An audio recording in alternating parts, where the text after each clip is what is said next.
Você dá ok, eu começo.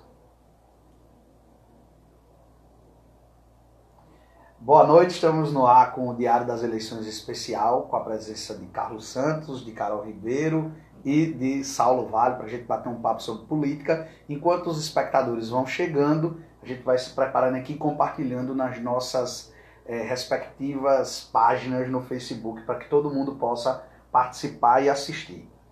Aí, enquanto isso, aí fica o silêncio, não pode. Vamos enrolando aqui. Eu vou compartilhando aqui. Eu começando aqui pela página, pelo... Chega, Carol, me ajuda aqui. Facebook. Pelo grupo. facebook.com/Bruno Barreto Jornalista, e nas nossas páginas a gente vai... O compartilhamento já é automático, não é? O compartilhamento é automático. Bem, eu como sou um pouco mais maduro do que vocês, eu vou, digamos assim, abrir esse bate-papo Diário das Eleições, que é uma iniciativa extremamente interessante de Bruno Barreto. Primeiro de tudo, eu quero destacar aqui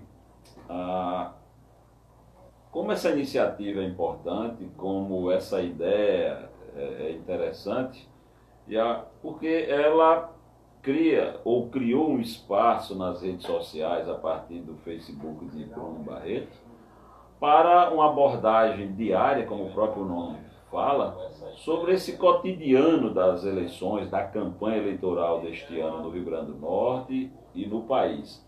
Então, meu aplauso, até já tinha destacado isso em outras ocasiões, até participando de programas ao lado de Bruno, como na FM 95, Meio-Dia Mossoró, que ele apresenta ao lado de Carol. Então, meus parabéns pela iniciativa, sinto-me extremamente lisonjeado pelo convite, estar ao lado de vocês, jovens, tão jovens quanto eu, nessa tarefa cotidiana tão difícil de cobrir o dia a dia da política de Mossoró, do Rio Grande do Norte e do país. E, sobretudo, numa campanha eleitoral como essa. Bruno, Carol e Saulo. Esta semana, por exemplo, numa entrevista de Duda Mendonça, certamente o marqueteiro de maior renome no país, entrevistado por um jornal de grande renome nacional, pediram para que ele avaliasse a campanha deste ano, como é que ele via a campanha eleitoral. Ele disse, olha, isso é uma loucura, coisa de doido, eu nunca vi isso. E a gente vem fazendo um trabalho, e em vários momentos, tanto para o nosso público, nas redes sociais, em nossas páginas virtuais, de algum modo, se a gente não usou expressões dessa natureza, é uma loucura, coisa de doido, a gente de algum modo está reproduzindo coisa de doido, uma loucura, porque é uma campanha incomum, cheia de variáveis, cheia de surpresas, mesmo que ao final quase nada venha a mudar, que particularmente eu vejo que teremos ao final poucas surpresas no plano estadual e nacional. Então, a abertura que ninguém me determinou, mas que eu me atrevi a fazer, está feita. Porque a gente mas foi o tempo que o coro chegou, viu? Já temos coro cheio aqui. Só lamentar que, infelizmente, nosso companheiro Vonovo Prachedes não pôde vir por conta de um problema de garganta. Ele realmente estava com a voz bichada. Ele passou o programa tossindo hoje. E eu isso não é entendo. invenção de Vonovo, não. Como ele é um exímio imitador, eu tenho até medo. Passou 45 minutos como um ganga no cenário político, não é possível. Como ele é um exímio imitador, não duvido não. Quem não conhece o Vonovo é um cara inteligentíssimo e tem um senso de humor que diverte todo mundo, além de ser um profissional extremamente competente. Carol Ribeiro, boa noite. Carlos Santos já se apresentou, já tomou conta aqui. Carol Ribeiro, como é que você está vendo essa campanha? Você que já esteve aqui, participou conosco. Como é que você está vendo essa campanha? Boa noite a todos os meus colegas aqui. Você nos assistindo aí no Diário das Eleições. Acabei de compartilhar, consegui. Não sei se você conseguiu. Tem que compartilhar, viu, Carlos? Eu vou tentando. Lá na publicação, lá no perfil do Barreto. Pra quem não me conhece, eu sou Carol Ribeiro. Tem quem não conheça? Tem quem não conheça, minha parceira. Eu tô falando isso porque teve gente já que quando me viu em alguma foto de Bruno, falou que porque só ouvia a rádio, não conhecia como eu era. Então estou aqui. Bruno, essa eleição é uma eleição muito atípica. Não acompanhei tantas eleições como o Carlos Santos, nem como você também. Mas de todos que eu acompanhei, é incrível, porque a cada eleição que passa, a gente tem uma sensação de que, meu Deus, eu não sabia que podia chegar a esse ponto.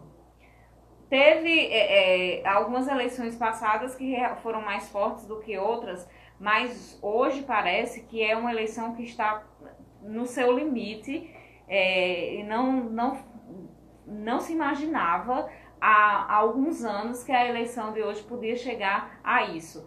Em 2014, quando a gente via aquela disputa entre o PT e o PSDB e toda aquela discussão a respeito do antipetismo, petismo e a questão de Aécio Neves, eu aqui no auge da minha inexperiência tinha a sensação que a gente não podia chegar a um extremo maior.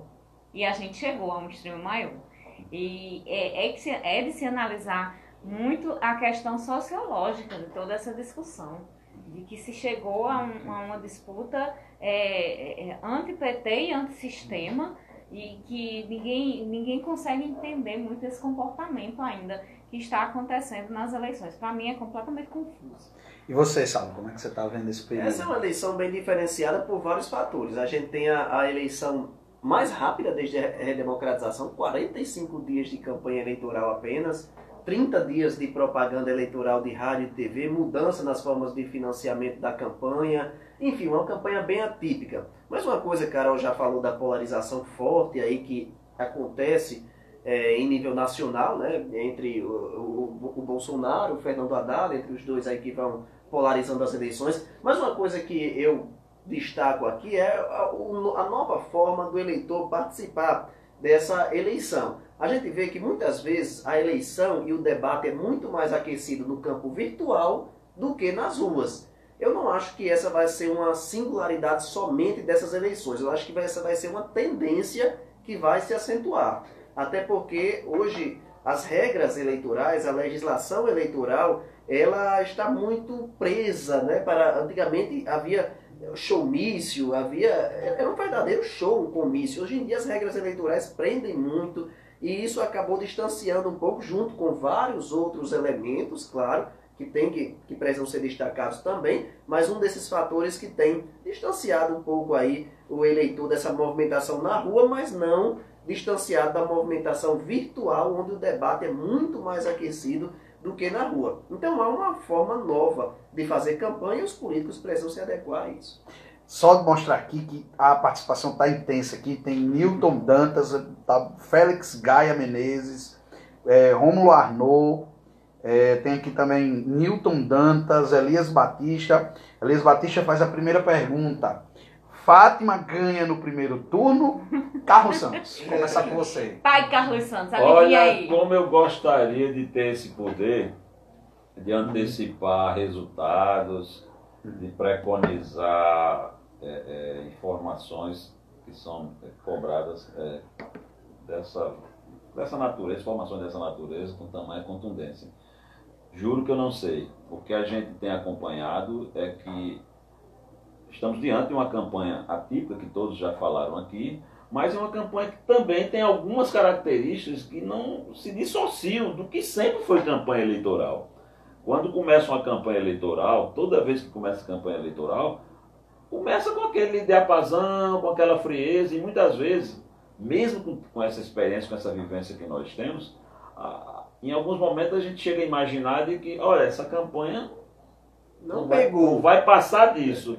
O que não é verdade. A campanha sempre passa daquilo, disso, e no afunilamento, o que está ocorrendo hoje é um estreitamento, é uma redução de distância de intenções de voto para Fátima Bezerra, primeira colocada desde o ano passado nas pesquisas, tantas pesquisas que foram feitas, a pré-campanha e campanha. Em momento algum ela teve a proximidade de nenhum dos adversários, ou dos potenciais adversários, no período do ano passado e numa pré-campanha mais anterior.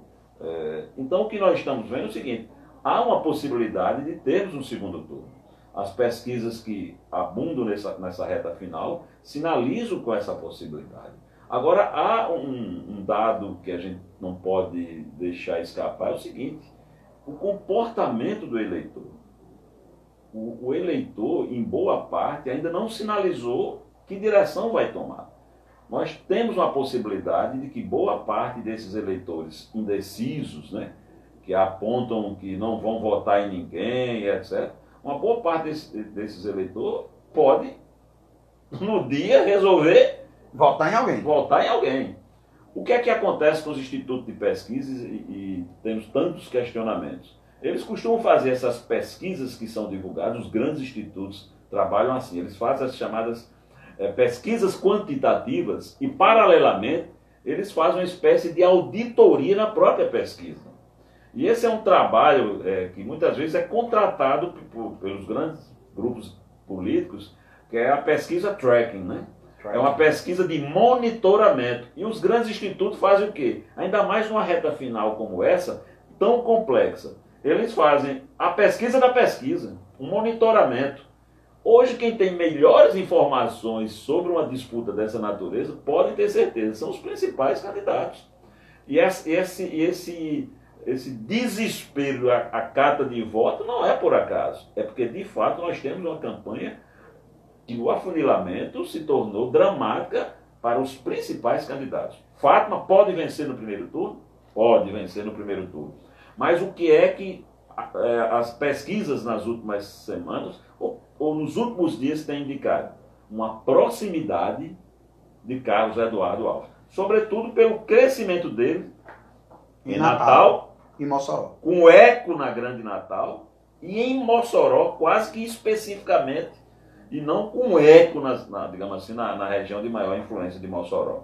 No caso de Mossoró, por exemplo, há um trabalho aguerrido do grupo da prefeita Rosalba Ciarline, com toda a sua estrutura, catando voto, indo ao encontro dos indecisos. E Fátima Bezerra praticamente sem fazer campanha em Mossoró. Uma campanha... Repetindo Fernando Bezerra em 2006. Repetindo o que Fernando Bezerra fez em 2006, quando tinha uma expectativa de perder em Mossoró por 50 mil votos. Perdeu por quase 70.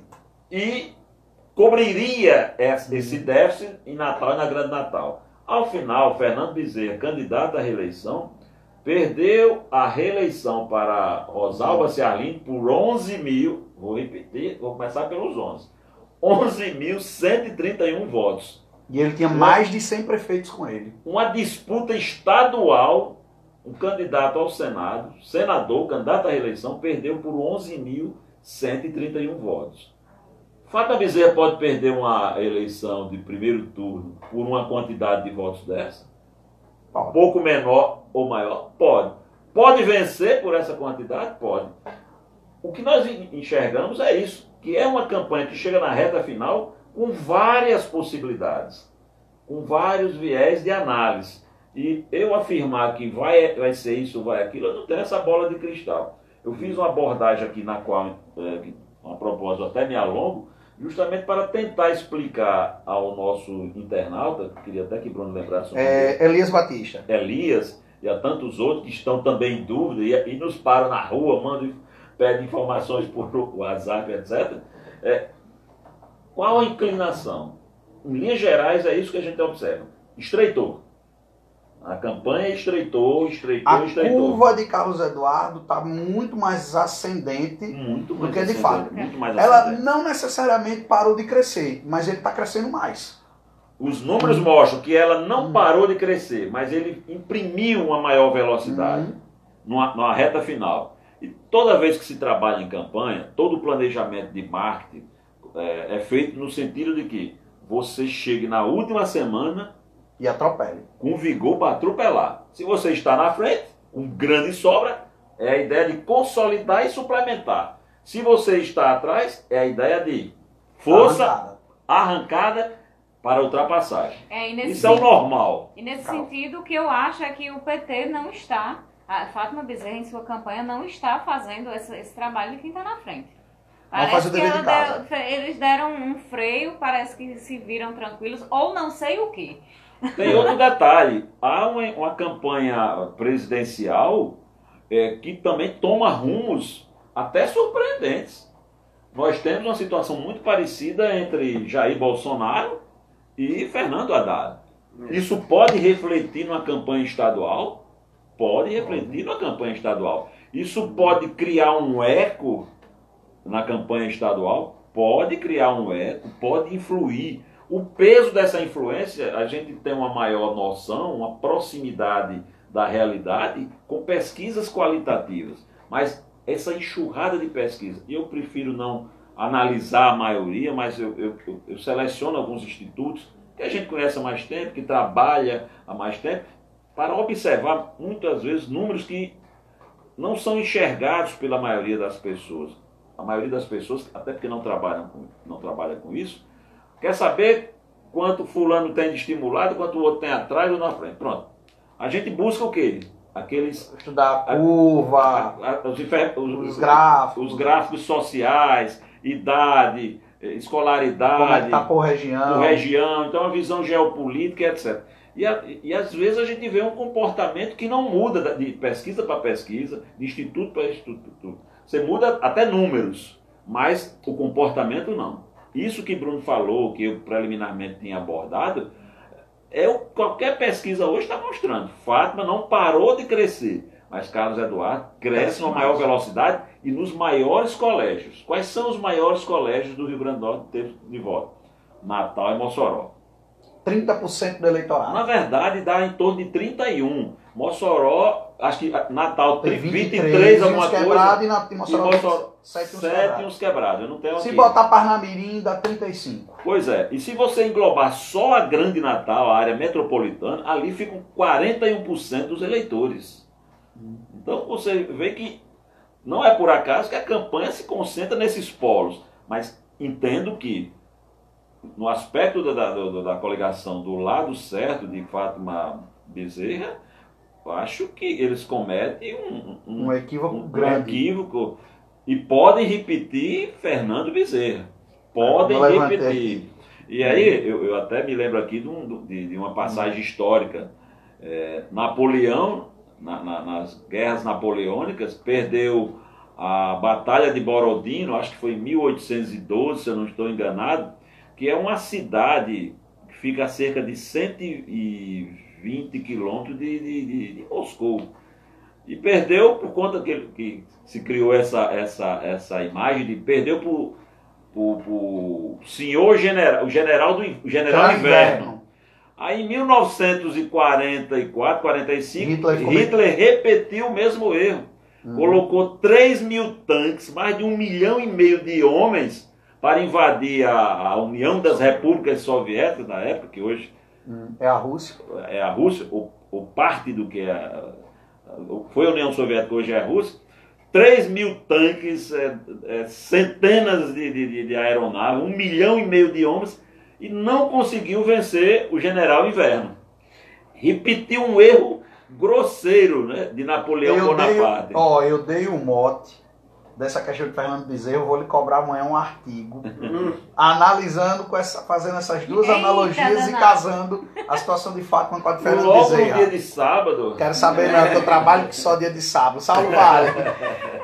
As pessoas têm cobrado da gente que a gente tem a bola de cristal. E há muita gente dizendo que vai acertar, que vai chutar, tem a razão, que entende tudo, sabe tudo. Quando, na verdade, a gente não sabe de nada. E nós somos reféns dos números das pesquisas, porque a gente não tem outra coisa melhor do que as pesquisas que a gente tem recebido. E a gente não tem como inventar outra coisa. A gente não pode julgar, analisar o processo político com base nas nossas impressões pessoais e na bolha que a gente vive. E eu queria saber suas impressões, Saulo, a respeito disso também. Só antes de passar para você, mandar um abraço aqui para Newton Dantas, para Abin Dias, parabeniza pela iniciativa. Paulo Marcelo diz que são renomados jornalistas, excelente time. E Padua Campos está dizendo que é uma sucursal da Globo News. Eita, Que show de bola, que a gente nota 10. Vou nós dizendo que Carlos Santos é Merval Pereira, viu? Só tá faltando um bigode. Isso é puridade, o apelido é puridade? Puridade.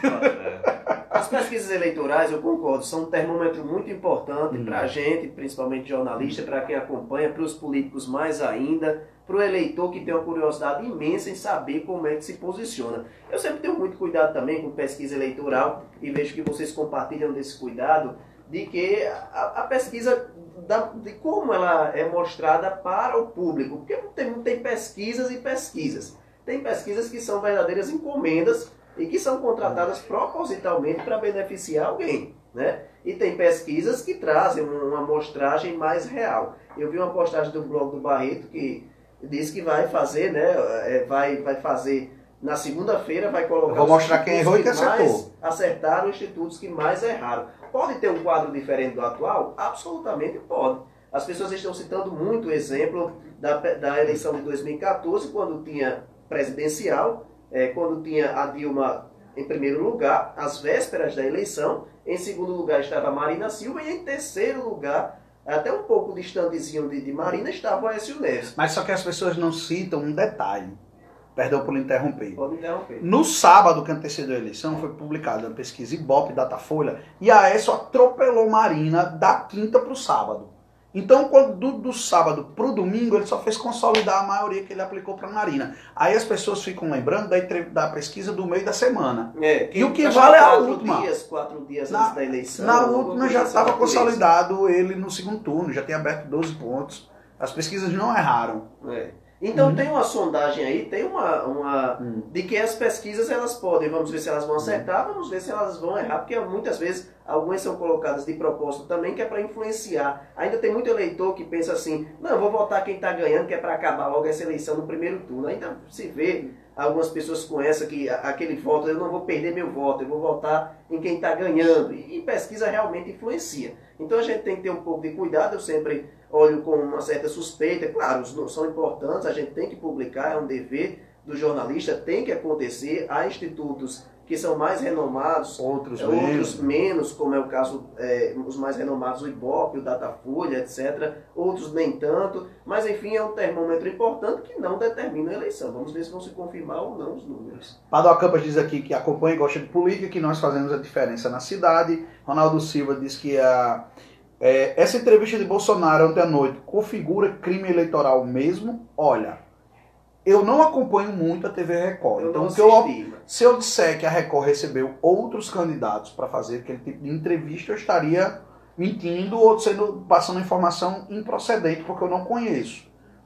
Então, eu não sei se alguém tiver visto rodadas de entrevistas. Agora, ele era o único que não tinha ido. É isso que eu queria saber. Se a Record fez rodada de entrevistas com candidatos, eu desconheço. Se fez, mas creio que tenha feito. A questão é se a Record fez só com ele ou se fez uma rodada com todos os candidatos, porque existe aquela questão que a legislação eleitoral dita o princípio da isonomia para os veículos de comunicação, de rádio e TV, de se entrevistar tem que entrevistar todos. Então também não assisto, mas alguém me diga se vocês assistiram. O debate assisti. Digam aí pra me gente. Me ajuda aí se teve rodada de entrevista na Record. Na Record, com todos os outros candidatos. Manda um abraço pra Francinildo Dutra, pra Gisele, ela tá dizendo que antecipa que não. Gisele, você pode. Sim, que não vai ter segundo turno. Eu no Rio Grande do Norte. Gisele, você pode chutar, eu não posso não, porque se eu chutar, eu vou ser cobrado pelo meu ouvido. Quero até lhe atrapalhar, Bruno e Gisele. Muitas vezes há uma confusão quanto a essa visão que profissionais ou pessoas que não tratam diretamente do assunto político acabam manifestando sobre essa questão ou tantas outras relacionadas à política. A gente precisa separar o que é manifestação de vontade e opinião. Opinião, ela tem uma base elementar. Isso. Informação segura, fontes, composição histórica, né? Muitas vezes você tem toda uma base histórica de estudo, né? Pesquisa. e outras informações. Aí você diz, olha, eu vou emitir a opinião com base nisso. Um conhecimento pessoal, uma base histórica, um conteúdo científico que é a pesquisa e etc, etc. Aí você manifesta a sua opinião. Nosso trabalho é muito baseado nisso. Mas você, como leigo, que não participa diretamente e não tem o dever você pode chutar. De se preocupar, é muito comum a manifestação de vontade. E às vezes a manifestação de vontade acerta e a gente não. Acerta. Olha, quem vai pro segundo turno é Bruno. E até não, porque o eleitor não vai ter nem fazer segundo isso. turno. Você não tem responsabilidade alguma. Não tem essa... Aí depois você pode dizer, olha, não disse.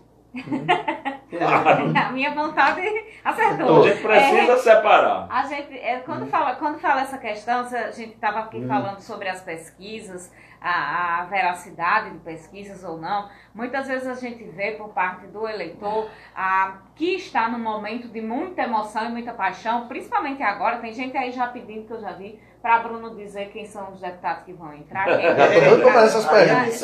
Assunto que eu adoro. Pois é, já está todo mundo nessa emoção, mas a questão é que as pessoas não estão analisando as pesquisas estatisticamente e no seu comportamento. Não olham os relatórios. Não estão olhando os relatórios. Eles estão justamente querendo que as pesquisas manifestem a sua vontade. E a pesquisa é boa é aqueles que agrada a eles. E vocês observam, que eu digo porque a gente tem relações de amizade com pessoas dos mais diversos setores da política e de partido. Eu conversava hoje com um amigo que trabalha, é militante de um partido, etc. E a gente conversando e gargalhando isso no WhatsApp, ele falando sobre pesquisa. Aí eu disse, olha, há X dia você falava isso desse instituto.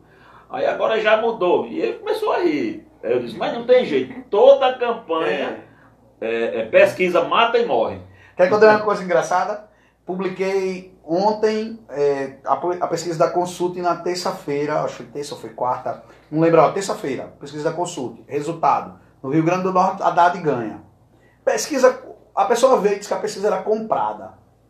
Aí passou, no outro dia eu fui e botei que Haddad ganhava e Bolsonaro ganhava em Mossoró.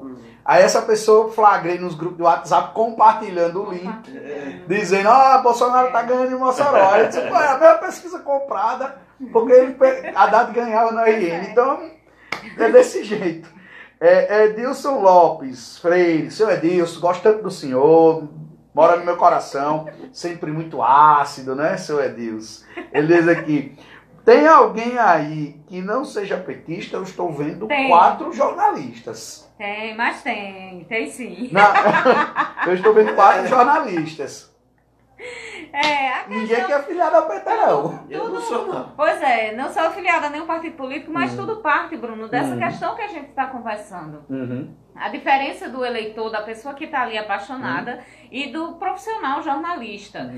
Muitas vezes, aquele eleitor que está nesse momento de paixão quer que a gente também reflita a vontade dele, a manifestação de vontade dele. E muitos ficam insatisfeitos quando a gente não reflete. Tem uns que ficam com raiva, que xingam a gente, que quando a gente publica uma pesquisa que eles não concordam, criticam e soltam essas ironias, mas a questão é que existe toda uma responsabilidade por trás do trabalho da gente, baseado nesses fatos, nesses históricos que Carlos Santos falou, e que ultrapassa a manifestação de vontade da gente. Sabe uma coisa engraçada que tem nisso tudo? É que às vezes a gente publica uma notícia que não necessariamente a gente concorda. Isso acontece. A gente publica porque ela é notícia. Por exemplo, ontem um amigo meu me ajudou e fez um relato, pegou a pesquisa da Consult, a proporcional. Ele é um cara bom de matemática, é um cara inteligentíssimo, uma pessoa que eu confio e eu sei, ele me ajuda muito a conhecer as pesquisas. E aí ele fez um levantamento, cruzou os dados, usou planilha e tal, e chegou aos 8 que seriam eleitos com base nos critérios da Justiça Eleitoral. E deu lá que o PT faz 2 para federal, que elegia Mineiro e Natália.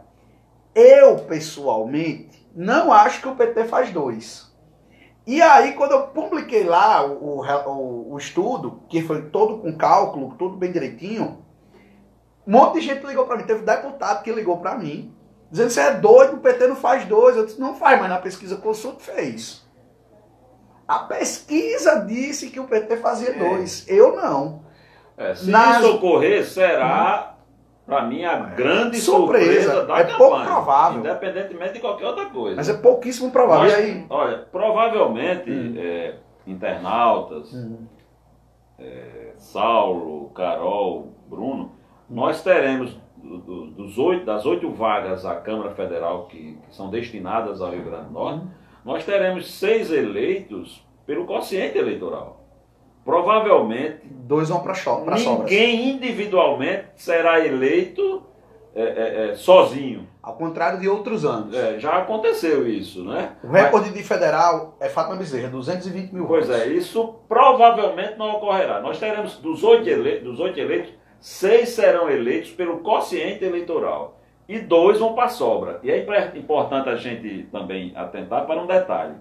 A legislação eleitoral aprovada em 2017, para vigorar a partir de 2018, portanto nas eleições deste ano, ela criou um dispositivo chamado, vamos falar aqui da forma mais simples possível, sobra de voto.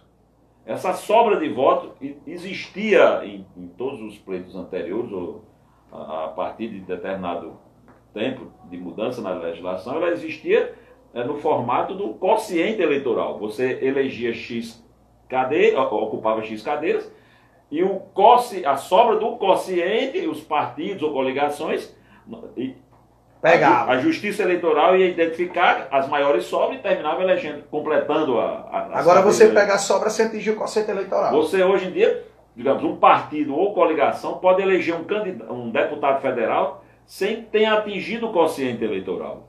É a questão da sobra. Mas mesmo aí existem algumas regras. O eleito precisa ter pelo menos 10% do quociente. Então, se o quociente para federal é 190, ele vai ter que ter pelo menos 19 mil votos. Né? 19 mil votos. 19 mil votos. Mas o quociente eleitoral à Câmara Federal deverá cair. Nós tivemos um quociente eleitoral no último pleito, em 2014. 201 mil, né? Não, 199 mil e alguma coisa. A Assembleia Legislativa, o quociente eleitoral foi de 69.090 sempre fica nessa casa aí, dos 70 mil votos. Mas nós provavelmente teremos uma queda. Há estudiosos, grupos de trabalho nessas coligações de maior estrutura, trabalhando até com a possibilidade de um quociente eleitoral da ordem de 55, 60 mil votos a estadual, por exemplo. Trabalhando a possibilidade de 160, 170 a federal. Isso espalha muito as possibilidades das coligações fazerem. Então, não, quem vai ser eleito? Olha, é muito complexo.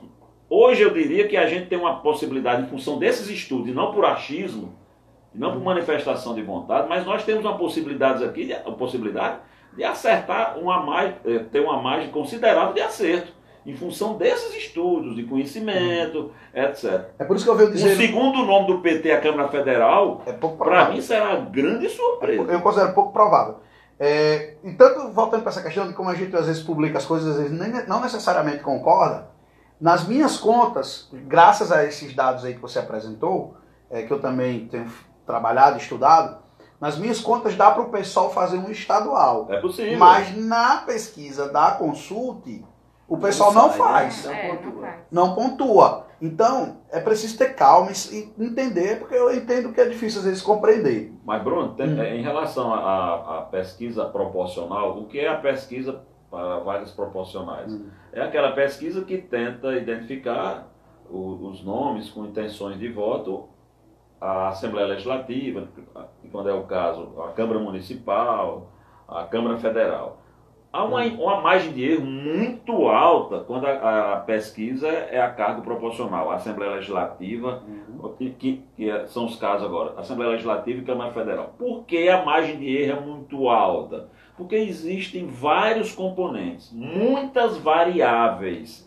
Por exemplo, no caso do Rio Grande do Norte, nós temos hoje quantas coligações, Bruno? Não sei se você memoriza. A Assembleia Legislativa, quantas coligações? Peraí, só puxando aqui. Eu sei que tem 3 com Robson. 3 com Robson. Uma com Carlos Eduardo, uma com Fátima, 2 com Kelpis, já vai 7. E aí os pequenos, os outros são individuais. Os As partidos outras menores são 7 só. coligações e os partidos pequenos Pois é, individuais. Você tem 7 coligações e alguns partidos. Pessoal isolado, Pessoal isolado, por exemplo. PSTU isolado, Rede isolada, PRTB isolado. Pronto. Pois é, São então- 9 coligações, no caso. Então- 9 chapas. Pelo menos 11. 11 chapas, perdão. 11 chapas à Assembleia Legislativa. 11 chapas. Não é Aqui de brincadeira. cabeça, pode ter mais. Pode ter Pode mais. ser, ter Então mais. vocês imaginam como é complicado. Aí a gente vai fazer um estudo, digamos, qual é a minha técnica para tentar uma aproximação da realidade das urnas? É estudar primeiro o passado, pesquisar as últimas eleições, quantidade de votos válidos, etc. Por exemplo, um caso de Mossoró. Mossoró nas eleições de 2014 foram 99 mil e alguma coisa de votos válidos à Câmara Federal e 105 mil e alguma coisa à Assembleia Legislativa. Eu estava conversando até essa semana com um amigo que há muito tempo milita na política e ele estimava, Carlos, eu acho que nós vamos ter uma apuração, vamos ter um quantitativo de 130 mil votos válidos à Câmara Federal. Eu disse, olha, pouco provável. Você sair de 99 ou 100 mil para 130 mil votos válidos, ou seja, um aumento de 30%, num momento como esse, de atmosfera negativa para a política, os partidos e os políticos, é improvável. Deixa eu colocar aqui algumas participações. Ítalo Bruno. Deixa eu, antes de você dizer, essa daqui que, pra gente já passar, Rafael Prachedes disse que teve sim entrevista com outros candidatos na Record. Então não tem nenhuma ilegalidade. Ítalo Bruno. Na análise de ambos, quais as chances mais prováveis da coligação 100% RN fazer 3 deputados federais ou a coligação Renova RN fazer 1? Vamos começar no sentido anti-horário daqui do que a gente começou com você. O mais jovem para os mais velhos. Vamos começar agora Agora com o dos mais jovem. velhos para os mais... Peraí, qual é a pergunta? Na análise de vocês, eu vou trocar aqui ambos por vocês. Quais as chances mais prováveis? A coligação 100% RN fazer 3 deputados ou a coligação Renova RN fazer 1? Renova RN é a solidariedade. Saulo. Eu vou pular essa daí. Eu realmente, nessa de deputado, eu opino pouquíssimo, justamente porque eu acho muito... vocês que vêm... exatamente. Junto com a pesquisa, até a margem de erro muito alta, então até quando eu vou dar pesquisa de deputado, até isso eu tenho um certo cuidado. Então eu pulo pra Carol. Bruno sabe que eu opino, se eu for opinar por isso é achismo, então eu só opino nos bastidores também. Os palpites de Carol eu conheço todos. Porque essa parte técnica das pesquisas, das contas, você sabe que eu até tentei, mas não deu certo para essa eleição eu me especializar nisso. Então fica aí para os dois técnicos de pesquisa. Vamos lá. A sua pergunta não é fácil de responder e vem sendo discutida em todas as rodas que debatem proporcional, com gente especializada, gente que monta coligação. Qual é o quadro que tem hoje? Como Carlos disse, nós vamos ter 6 deputados eleitos pelo quociente eleitoral e 2 sobras. Isso é consenso nos bastidores com todas as pessoas que montam nominatas. O que é que acontece? Vai ter briga por sobras, porque diretamente a coligação de Carlos Eduardo, vamos tratar assim, a 100% RN, ela vai fazer 2. A coligação de Robson vai fazer diretamente 3. E o PT faz 1. Então completa 6. Aí vai para as sobras. É muito provável, nas contas de consenso, que a primeira sobra seja da coligação de Robson. Trabalho e superação. Então ele completaria 4. E aí, essa segunda sobra vai ser uma briga. Por quê? Quem tem menos chances de pegar essa segunda sobra é o PT. E quem tem mais chances de pegar essa segunda sobra, quem tem chance de pegar essa sobra, é o Solidariedade, que corre por fora. E eu sempre digo, Solidariedade, para pegar uma vaga via sobras eleitorais, sem ter atingido o quociente, vai depender de uma série de combinações de resultados. É como você chegar na última rodada para disputar o título, só que você tem que ganhar e torcer para o outro time que está disputando com você perder. Então vai depender muito disso. Há chances de Beto ser reeleito? Agora vai ser uma disputa muito sofrida. Porque pode acontecer também da coligação de Robson fazer mais uma vaga, fazer 4 direto. E aí as chances de Beto ficam muito reduzidas. Em relação a essa questão da federal, a minha opinião é muito semelhante à de Bruno. Alguns pontos a gente diverge. O que é importante também a gente abordar aqui, que essa live que Bruno tomou como iniciativa de fazer individualmente e depois foi nos convidando e aqui um a um participando, e hoje eu acho que eu não diria que é o desfecho, mas eu diria que o ponto alto. É o ponto alto dessa fase de campanha, porque certamente a ideia é tão interessante, significativa, que ele vai ficar no segundo turno, pelo segundo turno no Rio Grande do Norte, enfim, com certeza. Mas olhe bem, a gente conversa também em particular, a gente rabisca, conta daqui, sobe daqui lá. Não é fácil. Existem muitas variáveis.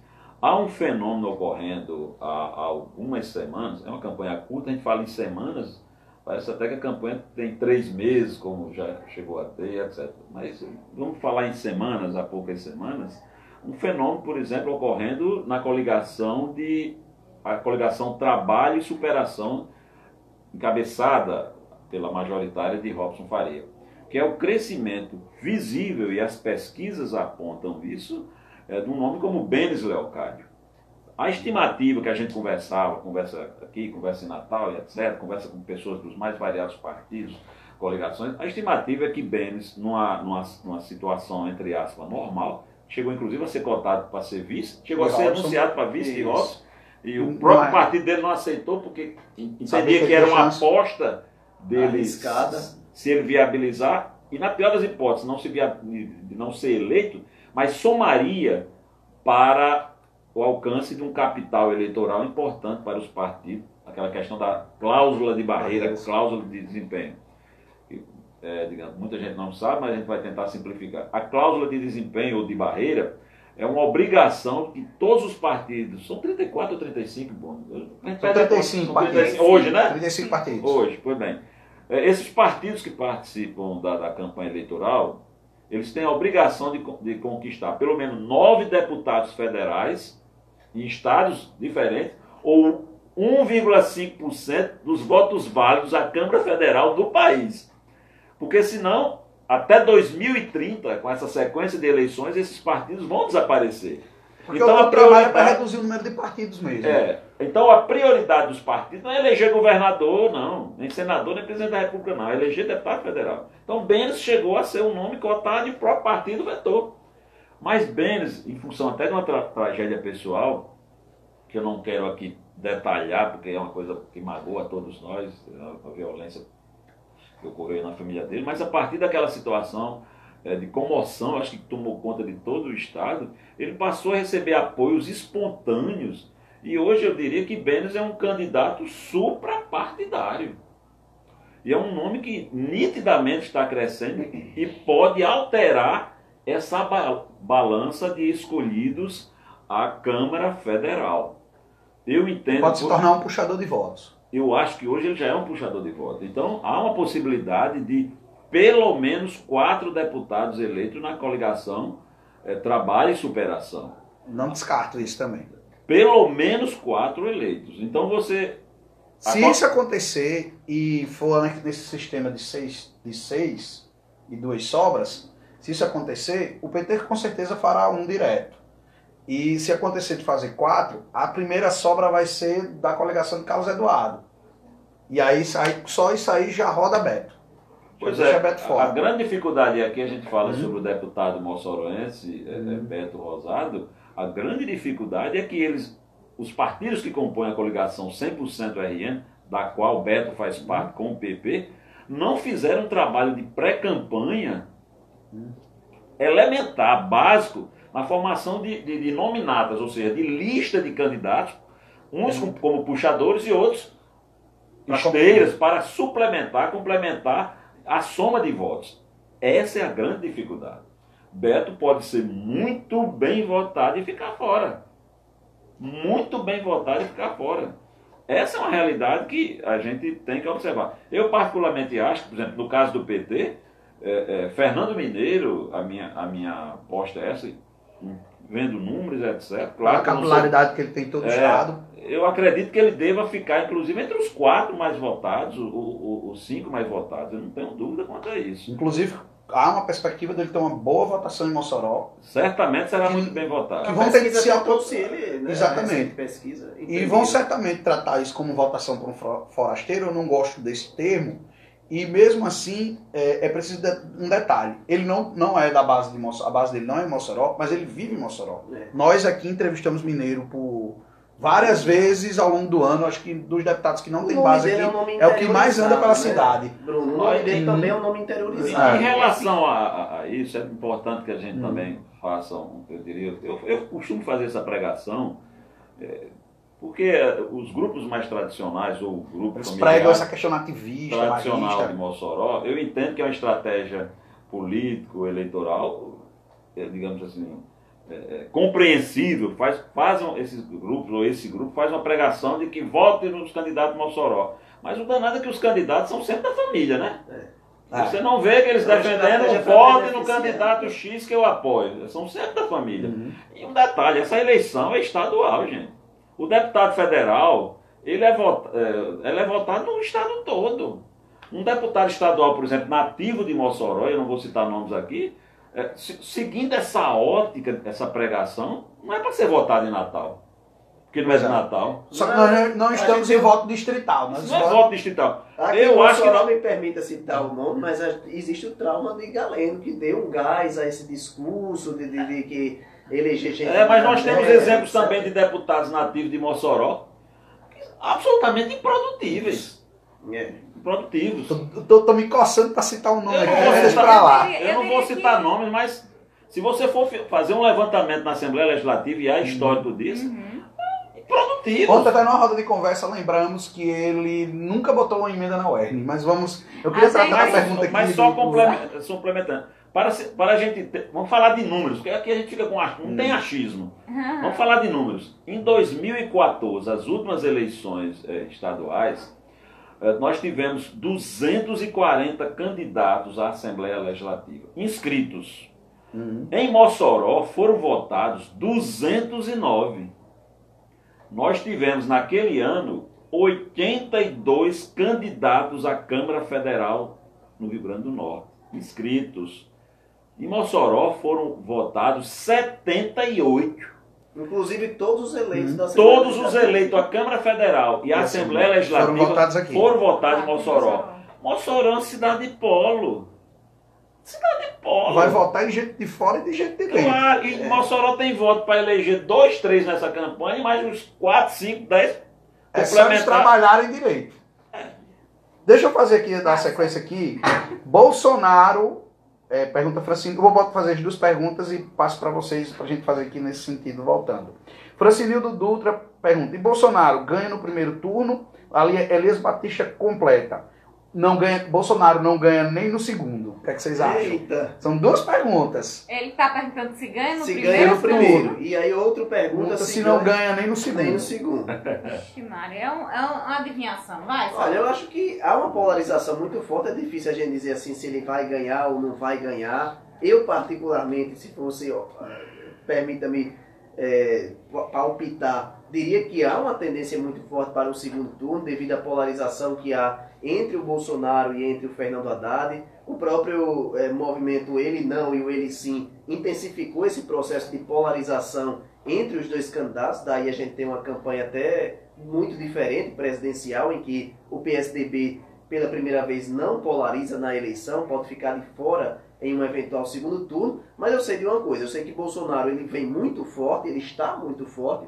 Ele é um candidato que não foi às ruas, que estava em um hospital e mesmo assim as pessoas foram voluntariamente às ruas. E aqui eu de antemão digo, não digo com qualquer simpatia ao candidato, mas que reconheço que ele tem uma força de mobilização muito forte. E ainda que ele venha, isso eu sempre tenho dito conversando com alguns amigos, eu acho que ainda que ele venha perder a eleição, em um eventual segundo turno, etc., eu acho que ele continua como uma das forças políticas mais fortes deste país. Ele e talvez o ex-presidente Lula aí seja quem consegue colocar tanta gente na rua. São os únicos que possuem um negócio chamado base social. Isso, e até de maneira voluntária. Então a gente teve o fenômeno Bolsonaro, mudou muito a campanha presidencial, a corrida presidencial, porque como eu venho dizendo, o PSDB dessa vez está aí jogado, está fora da polarização, por mais que ele tente, esperneie, tente furar essa polarização que é muito forte entre os dois candidatos, mas o PSDB não vem se mostrando forte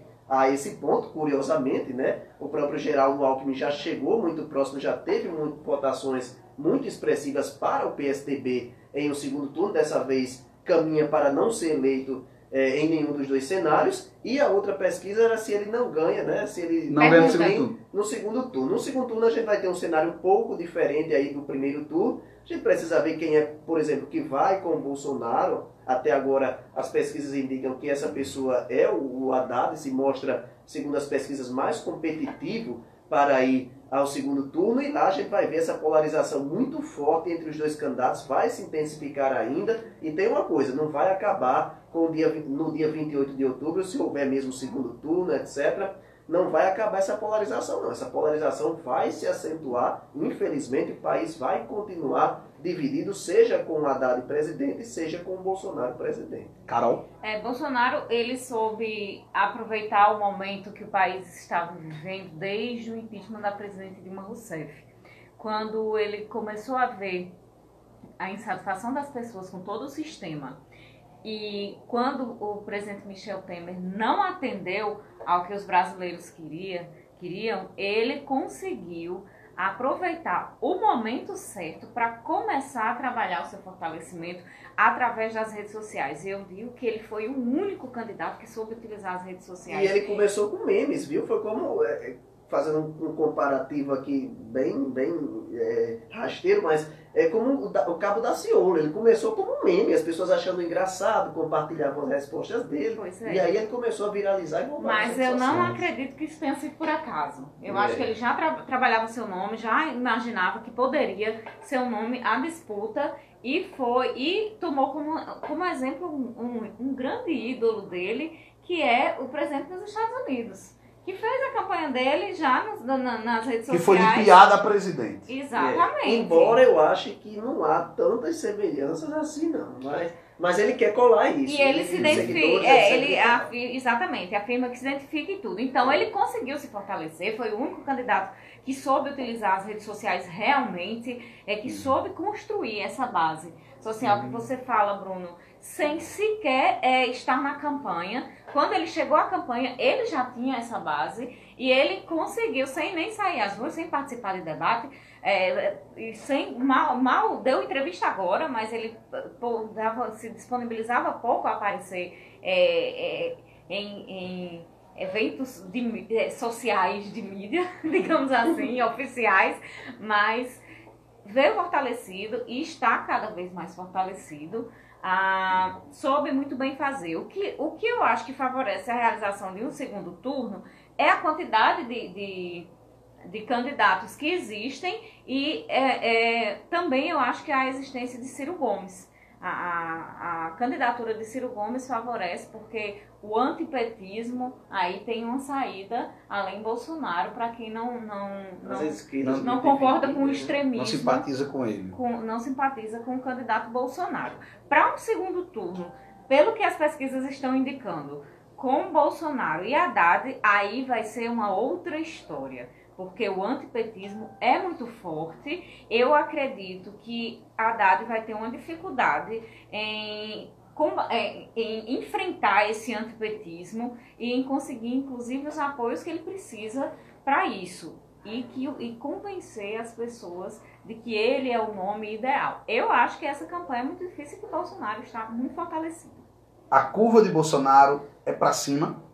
A transferência de rejeição de Lula para Haddad é muito maior que a transferência de votos nesse momento. E na minha opinião... E todos eles têm mais rejeição do que votos. Todos os dois. Mas é imprevisível se Bolsonaro ganha ou não no primeiro turno. É imprevisível. E se tiver segundo turno, será contra Haddad, e aí vai ser uma briga de foice, uma uma disputa muito odienta. Carlos, o que é que você acha respondendo essas duas perguntas? Olha, as explanações que vocês fizeram vão muito ao encontro do que eu tenho observado, do que eu tenho visto. Concordo, eu diria, em boa parte com o que vocês dissertaram. Nós estamos vivendo um momento de muita complexidade. Eu costumo dizer que a sociedade está doente. A sociedade brasileira precisa ser repensada. O que eu tenho testemunhado, por exemplo, nas redes sociais, inclusive manifestações de pessoas que eu sempre vi como cordiais, gente educada, gente com boa formação intelectual, gente, eu diria até, que socialmente muito envolvidas com o humano, humanistas, né, também. Então, eu vejo uma sociedade que parece não encontrar uma saída, um meio termo, um caminho de conciliação. Eu não acredito, por exemplo, que nós, com qualquer um desses candidatos que estão aí polarizando essa disputa, a reta final, não acredito que nenhum deles tenha o poder de ser uma voz de conciliação. Nós sairemos com um país rachado, nós temos hoje um país fracionado, e vocês observem que nós não temos uma discussão elevada, nem nos debates que esses candidatos promovem ou participam, quando chamados às grandes redes de TV e outros grupos de comunicação, nem em seus próprios programas. E nas redes sociais, isso é uma guerra sem limites, né? É a campanha dos memes, como eu e Bruno conversamos hoje. Então, eu estou muito apreensivo, não só com o que teremos nesse final dessa campanha, mas que país sairá dessa campanha, primeiro ou segundo turno. É possível que Bolsonaro vença no primeiro turno? É possível. O que a gente tem visto aí de termos de números, Bolsonaro cresce. E, paralelamente, a gente viu que Haddad começou a estacar e a ser asfixiado por um aumento na rejeição. Mas não é preocupante que ele tenha, por exemplo, 40 pontos de rejeição e o outro 44, porque há uma compreensão que, em função do extremado ou extremismo, depende de como as pessoas queiram ou entendam isso em função de aspectos ideológicos, né, semânticos e etimológicos, mas, na verdade, são extremos. Nós estamos num cabo de guerra. Então, essa rejeição de Haddad subiu, e uma rejeição que já era alta de Bolsonaro, então são rejeições, eu diria, normais.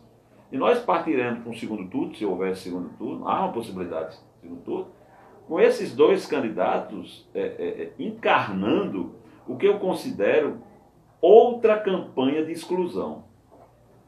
Nós estamos partindo para nós estamos numa campanha de exclusão, mais do que votar por opção, a escolha de um nome, nós estamos partindo para a exclusão do outro. Virou um plebiscito, ele sim ou ele não. Ele sim, ele não. De jeito. Uhum. Cada um com seus argumentos, que são muito parecidos com o do outro. Cada campanha sataniza a do opositor. E a gente, na verdade, não consegue captar como eles vão tirar, caso eleitos, este país do fosso. Ninguém sabe. Isso é muito preocupante. Bruno, Carol... E com o Congresso que tende a ser a maior parte... Saulo e internautas. Outra coisa que a gente precisa enxergar, provavelmente essa revolta do povo, essa indignação, ela não vai se converter em efetiva mudança, por exemplo, na escolha da grande maioria dos eleitos em 7 de outubro. Há uma tendência de um Congresso sem tantas surpresas.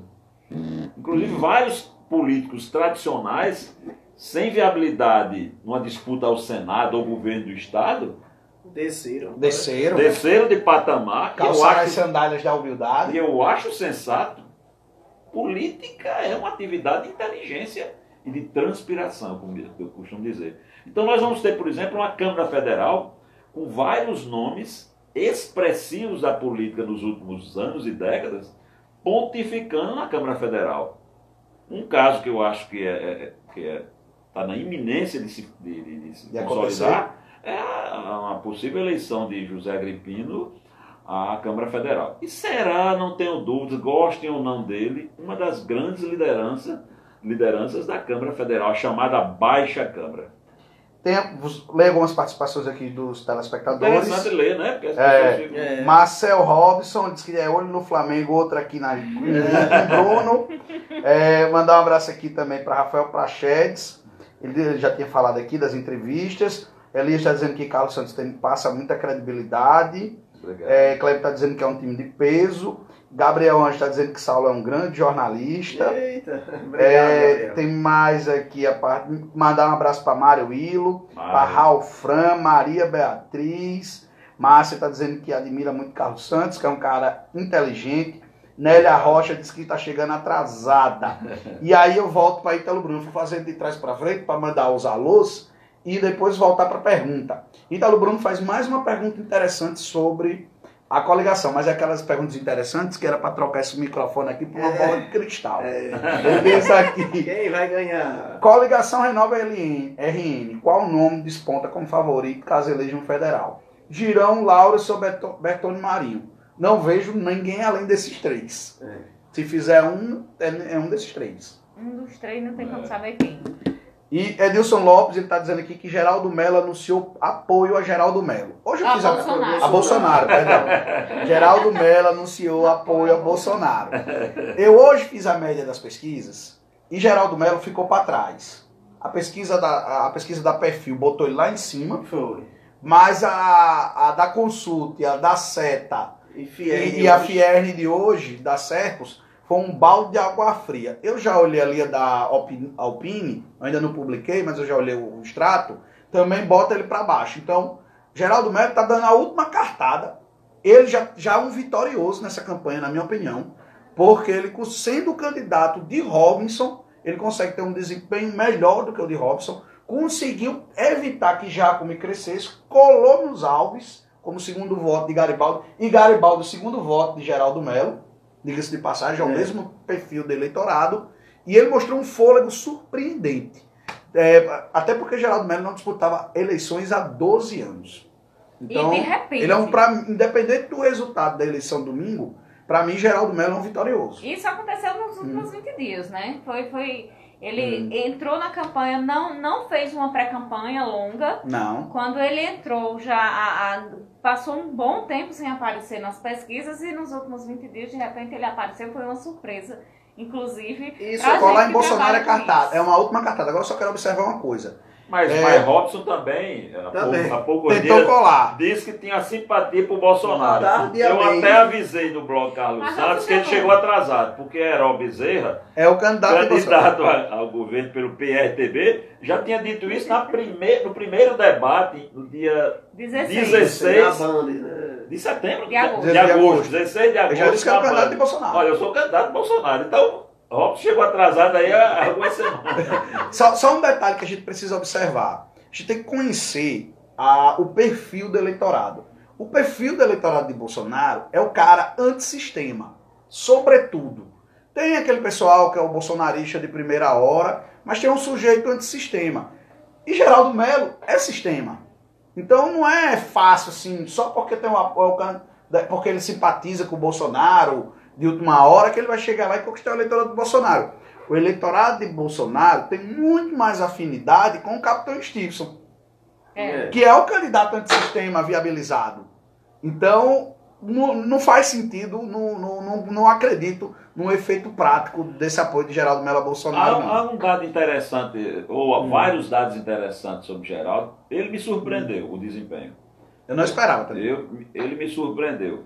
Mas, olhem bem, parte desse capital, dessas intenções de voto de Geraldo Mello, eu já conversei até em particular com o Bruno, acho que também com o Carol e com o Saulo, uma estimativa, um estudo, na verdade uma dedução minha, eu não tenho elementos científicos, pesquisa, etc., Mas eu entendo que uma boa parcela dessas intenções de voto advém, migraram, são originários de Agripino.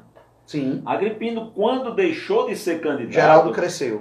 Geraldo automaticamente cresceu. E vocês observem que em momento algum, Antônio Jacques, em pesquisa alguma, subiu, apesar de vinculado à chapa de Carlos Eduardo, onde a princípio Agripino seria candidato ao Senado.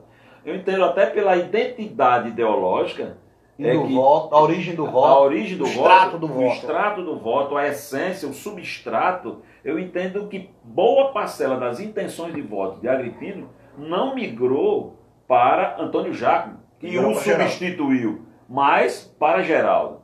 Outra coisa, Geraldo é um grande comunicador até hoje.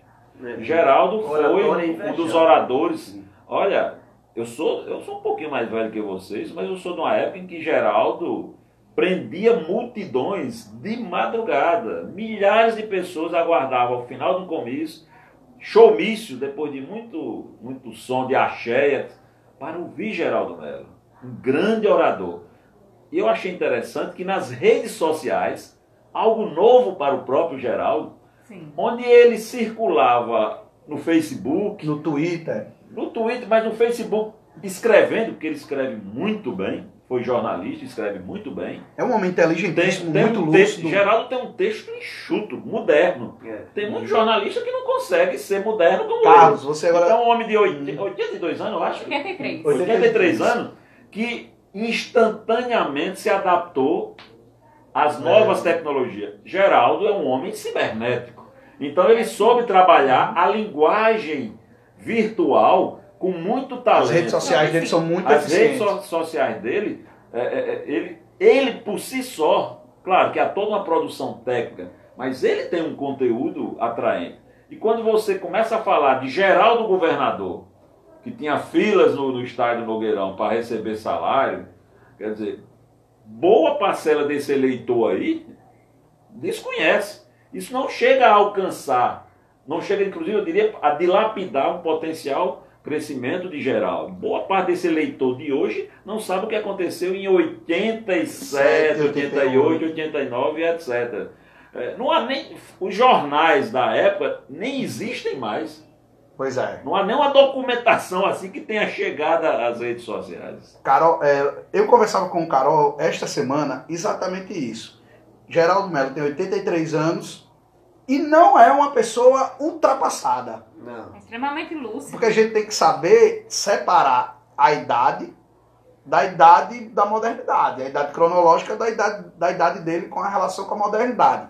E Geraldo, ele é uma pessoa que não se tornou ultrapassada. Diferente de outros políticos aqui, inclusive de Mossoró, que tem bem menos idade e são ultrapassados nos seus métodos. Ele não. Geraldo não se esconde de imprensa, Geraldo não fica criando problema, criando caso. A coisa mais fácil do mundo é marcar uma entrevista com o Geraldo. Inclusive, você liga para Haroldo Azevedo.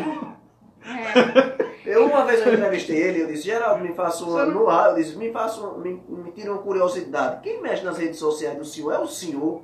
Aí ele disse, muitas vezes eu erro, muitas vezes eu acerto. Aí se tem um episódio assim, então me diga uma coisa, um episódio que houve, eu vou até recapitular um pouquinho, porque não tem problema algum, de que o senhor passou para várias listas de transmissão, de que o seu candidato era Fábio Dantas. Aquilo dali foi o senhor, foi um erro? Ou foi o aprendizado do senhor nas redes sociais? Ele disse, não, ali foi uma manifestação minha mesmo. Ali eu soube usar as redes sociais. Eu estou aprendendo, mas eu estou acertando. De vez em quando eu acerto. Nós temos um exemplo aqui em Mossoró, que não é de um político, mas um homem inteligentíssimo, que eu tenho uma admiração pessoal, confessa, Padre Sátiro.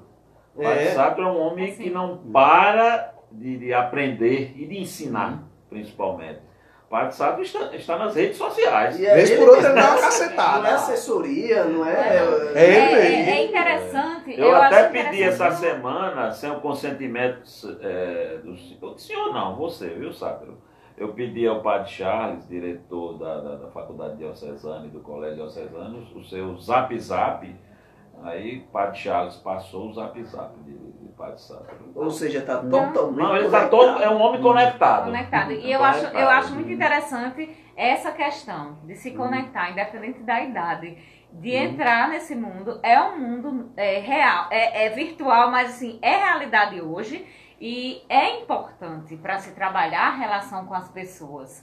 É muito chato, eu estou dizendo chato porque eu estou muito suave ultimamente.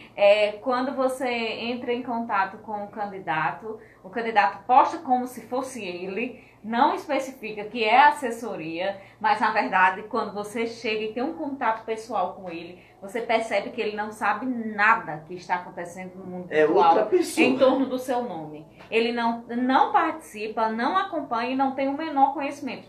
Obviamente isso vai atrapalhar na sua relação com qualquer pessoa e com o eleitorado. Claro que atrapalha. Hoje em dia atrapalha muito. Vamos aqui para a participação. Mazinho Gomes. Ele, show, tá massa, tá bem caseiro, mas bem profissional e o papo legal. E a gente não pode deixar de parar no meio aqui. Nosso Fernando Lícolas, um dos nossos talentos do audiovisual em Mossoró. Esse menino vai longe, já tá no Futura. É meu parceiro lá na UERN, tá colaborando aqui, ajudando a gente. Eu vou me apropriar dele também, dos conhecimentos dele. Pode se apropriar. Eu aprendo com ele, ele é estagiário comigo lá na UERN, mas é ele que me ensina, porque eu não tenho condição de ensinar ele, ele sabe mais que eu. A Eric sabe Nascimento. Sim, viu, Bruno? Sabe mesmo, essa área. Essa linguagem visual, sabe sim. Eu me aconselho com ele. Eric Nascimento, Carlos Eduardo começou a campanha de 10% em Mossoró, está beirando 25%. Mais do que dobrou o número. Não sei se vence aqui na cidade, porque não temos como saber. Mas fica evidente que diminuiu e muito o prejuízo que se desenhava no começo. Tem um fator, Eric, que era o fato de Carlos Eduardo não ser conhecido em Mossoró. Aí veio a solução, Rosalba. Mas repare, Rosalba precisou se esforçar muito, e muito para a rua, ter o fator favorável da ausência de Fátima em Mossoró, para ela conseguir fazer Carlos Eduardo elevar. E no meio disso aí, desses votos de Carlos Eduardo que subiu, eu entendo que a maior... Tensão de voto, né? Eu entendo que boa parte dele é de fato puxado por Rosalba, a maioria, mas há um outro fator que eu digo aí que é uma parte, uns 20 a 30% do crescimento dele, que é a polarização PT e anti-PT. As pessoas que não simpatizam com o PT e não simpatizam com Rosalba, elas têm demonstrado vocação para votar em Carlos Eduardo maior do que contra o PT. Então elas preferem, com o PT. Ou a favor do PT. Então elas preferem votar em Carlos Eduardo, mesmo ele sendo candidato de Rosalba e elas não simpatizando com Rosalba, do que no PT. É a questão, o eleitorado antissistema, que não simpatiza com o projeto oligárquico, não simpatiza com o PT, prefere votar na oligarquia do que no PT. Então o antipetismo está muito mais arraigado nessas pessoas. Mas, Bruno, de novo vem aqui aquela observação que eu fiz, e vocês também concordaram, de que nós temos uma campanha de exclusão, mais do que de opção. De opção. E isso é terrível. Terrível. A gente está vivendo um tempo em que o ranço, o rancor, o ódio estão pautando escolhas, né?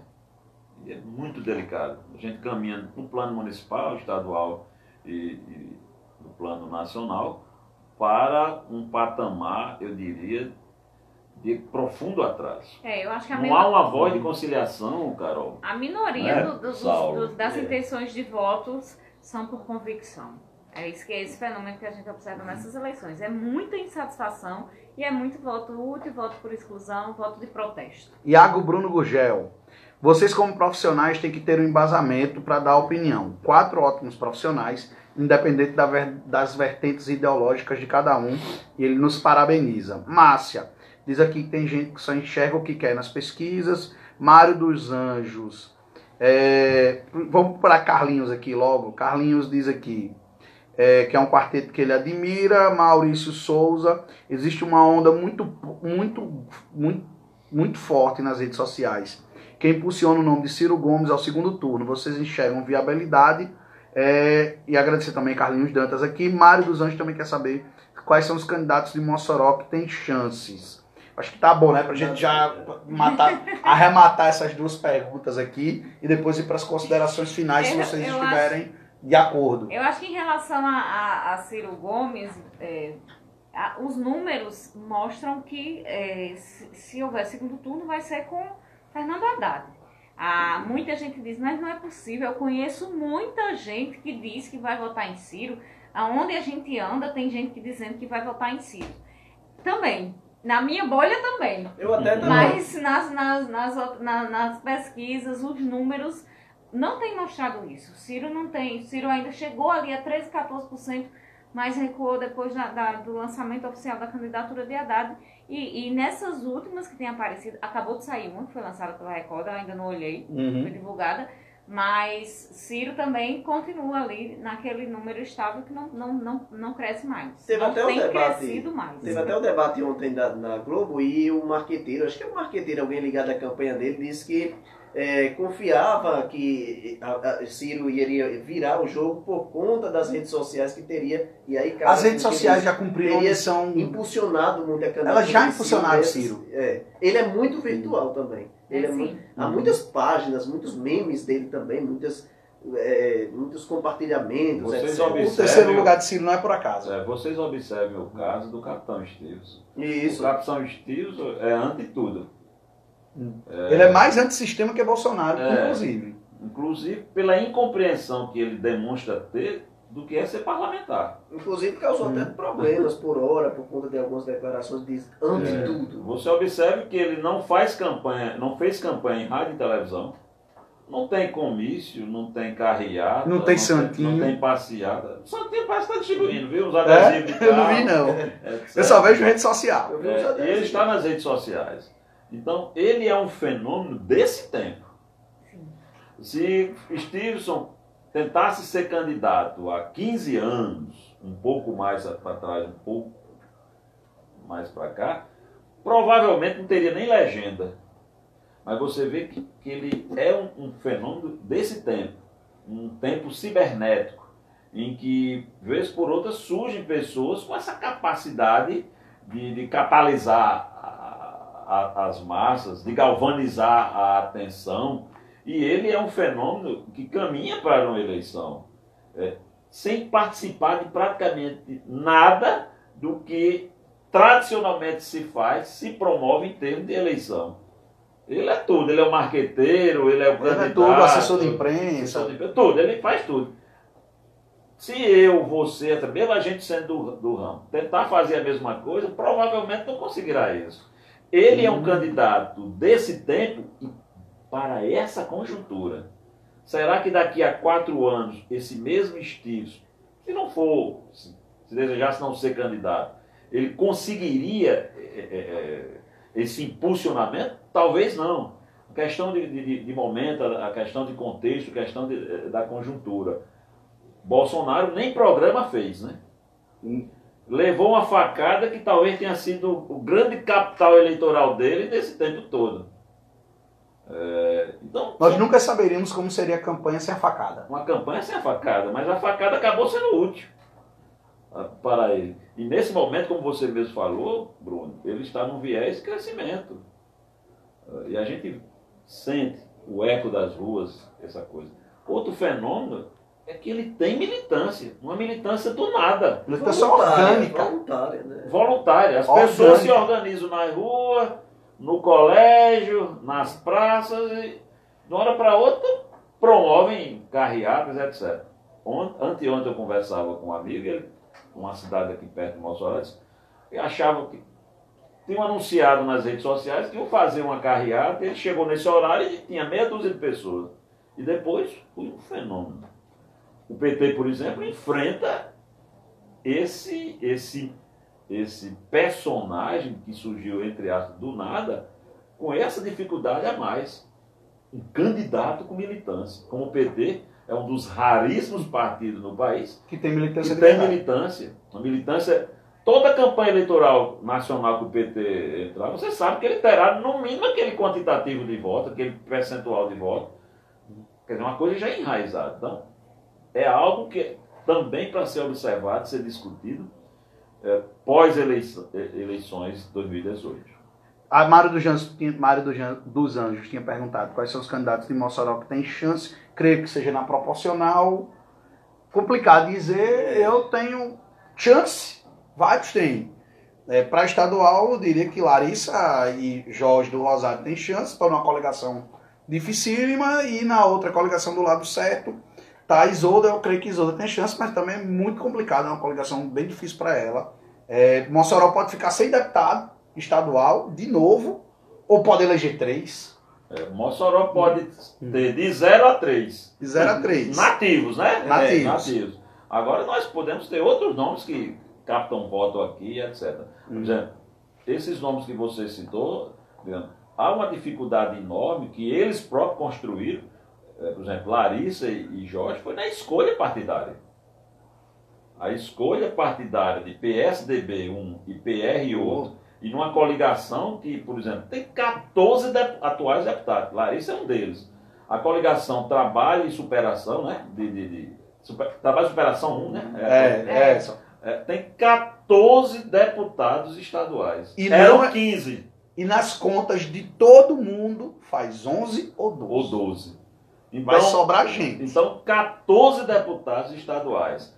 Numa outra coligação, você vai ter gente aí sendo eleita com 25 mil votos. E, Carlos, o engraçado disso aí... Talvez um desses candidatos que a gente trata aqui nessa coligação, são 48 candidatos. Só nessa coligação. É possível que você tenha gente com 35 mil votos, 36 mil votos, suplente. 37 mil votos, suplente. E só para acrescentar, vai ter gente, como a gente sempre tenta corrigir aqui em Mossoró, nas eleições de vereador... Vai ter gente que vai chegar dizendo: o povo dá uma resposta aos deputados, à Assembleia. Não. Vai ter renovação, uma renovação considerável, por conta dessas conjunturas das coligações. Vai ser imposto por isso. Não é uma imposição, não é uma imposição da vontade de massa, não, mas da articulação dos próprios participantes. Eles mesmo se atrapalharam. As principais lideranças não tiveram capacidade de fazer o que sempre fizeram. Ou seja, montar as nominatas, fazer as alianças, definir quem era e quem não era o candidato. O que é um avanço. Eu acho que é um considerável avanço. A perda desse monopólio, desse oligopólio político. Então nós podemos ter aí o surgimento de vários nomes interessantes que fogem a esse tradicionalismo, surgindo com possibilidades de eleição e de projeção como novos atores dentro desse ambiente político do Rio Grande do Norte. Mas uma renovação expressiva, decorrente da vontade popular. Como se pensava no início. Eu nunca pensei, vocês sabem disso. Eu não me iludo não, principalmente na proporção. Vocês acham que quem tem chance em Mossoró? Eu acho que os três que você citou são os mais visíveis, né? É o que a gente nota até, seja em pesquisa, seja a olho nu, esses três se mostram em uma capilaridade muito maior. A Larissa, o Jorge do Rosário e também a vereadora Isolda Dantas. Eu acho que esses três são os mais concorridos aqui em Mossoró. Agora, eu não sei, uma curiosidade que eu sempre tenho é de como é que está a campanha dele em outras cidades.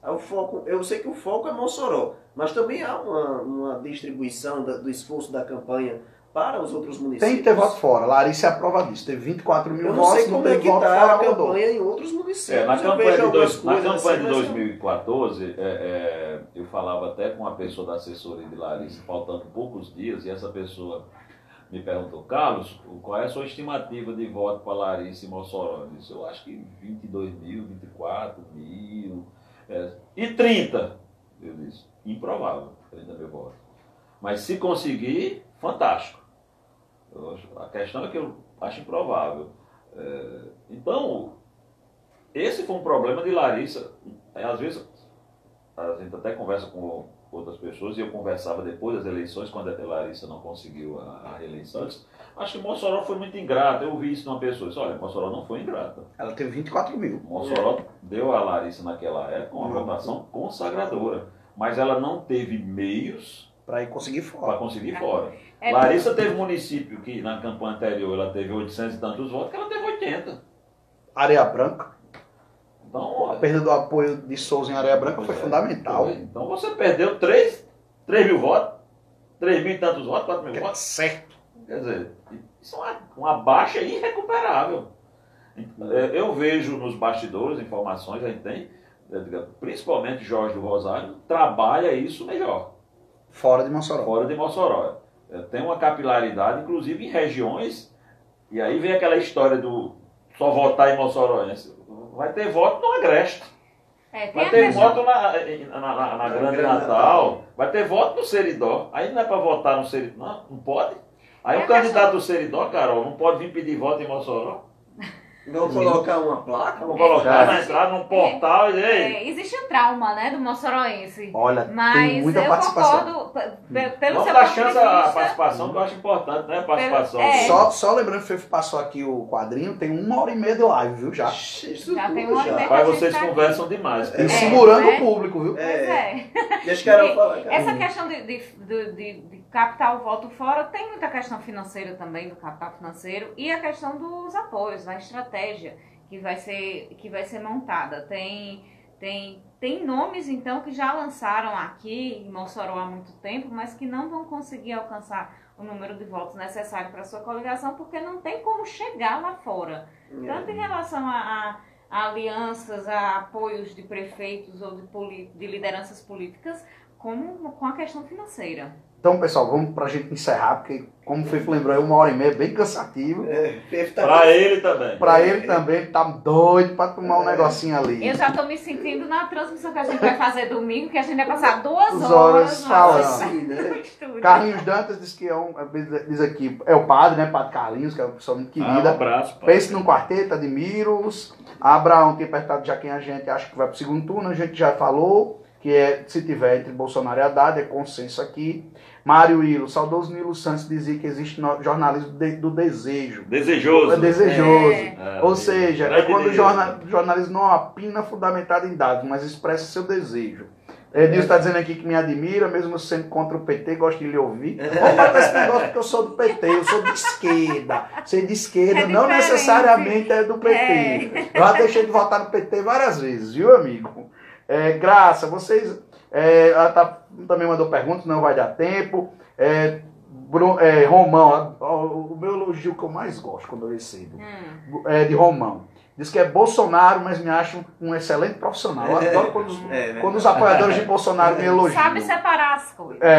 Eu adoro, eu acho bonito. Mandar um abraço aqui pra Iago. Iago aqui dando uma de produtor, viu? Big Data, Bolsonaro 40, Haddad 28. Sim. Beleza. Petras Vinícius. 2 vereadores participaram hoje, viu? Isolda e Petras. Quarteto Show, ele diz que é fã. Gilberto Ribeiro. Ele diz que é incrível como as pessoas não acreditam que o PT está indo. E ele diz que a exclusão do PT não captou.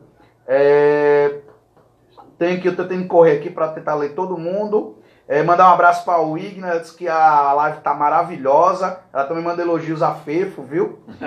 Clébio tá dizendo que falou de Padre Charles, mexeu com ele. Ronaldo tá parabenizando a gente pela iniciativa. Mandar um abraço aqui para o Wellington, mandar um abraço para o meu primo, Adriel Cirilo, que está aqui acompanhando.